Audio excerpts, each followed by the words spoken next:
మూత తీయండి. ఇది బంద్ చేసుకుంటున్నా. ఇంత బాగా వచ్చింది.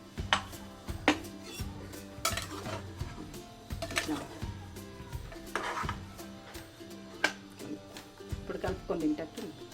ఇంకా మెత్తగా కావాలంటే 3 గ్లాసు పోసుకోవాలి. మంచిగా ఉడికింది. ఎట్లా అయింది? పప్పు ఉడికింది. అక్కడక్కడ బాగా మెత్తగా ఉడకద్దు. ఎట్లా ఉడికింది? ఇక్కడ అక్కడ టమాటా ఒకటి ఇట్లా అసలు టేస్ట్ ఉడికింది.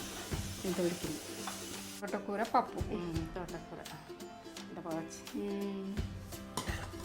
దీని నిండా ఎన్నుండే తగ్గిపోయింది. ఆకు ఎంతో కనిపిస్తుంది.